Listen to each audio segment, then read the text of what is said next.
भारतीय नोटों पर गांधी जी से पहले किसकी फोटो हुआ करती थी?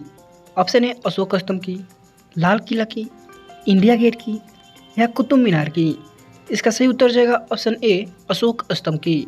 आइए भारतीय नोटों के बारे में हिस्ट्री जानते हैं। वर्तमान में भारतीय नोटों पर गांधी जी की तस्वीर छपी होती है, लेकिन हमेशा से ऐसा नहीं था। महात्मा गांधी जी से पहले भारत के नोटों पर किसी और का तस्वीर हुआ करती थी। बाद में महात्मा गांधी जी की फोटो लगाया गया। भारतीय नोटों पर प्रकाशित करने वाला फैसला लिया गया था। 1510 ईस्वी में पुर्तगाली आए और उन्होंने गोवा पर कब्जा कर लिया। उन्होंने ही रुपया करेंसी चलाई थी।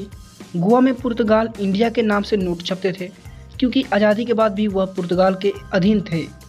इन नोटों को एस्कूडो का नाम दिया गया और गोवा के इन नोटों पर पुर्तगाल के राजा का तस्वीर हुआ करती थी, जिनका नाम जॉर्ज द्वितीय था। भारतीय रिजर्व बैंक आरबीआई ने 1938 में पहली बार 5 रुपए का नोट जारी किया था, जिस पर जॉर्ज 6 की फोटो छपी हुई थी। इसके बाद फरवरी 1938 में 10 रुपये के नोट पर और फिर मार्च 1938 में 100 और 1000 के नोट पर जारी किए गए थे। इन नोट पर जेम्स टेलर का हस्ताक्षर होते थे।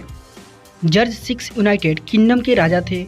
उन्होंने जर्मनी के खिलाफ द्वितीय विश्व युद्ध जीतने के लिए ब्रिटिश दृढ़ संकल्प के प्रतीक के रूप में जाना करते थे।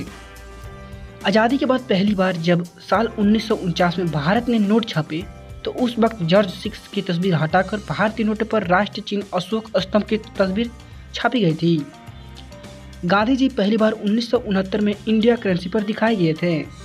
इसे उनकी 100वीं जयंती के उपलक्ष्य में जारी किया गया था। इस नोट पर आरबीआई गवर्नर एल.के. झा का हस्ताक्षर थे और इससे गांधी जी की सेवाग्राम आश्रम की पृष्ठभूमि में दिखाया गया था। इसके बाद अक्टूबर 1987 में गांधी जी की तस्वीर वाले 500 रुपये के नोट की एक सीरीज जारी की गई थी और 2016 में नोटबंदी हुई थी, तो 1000 के नोट बंद करके नया नोट 2000 का लाया गया था।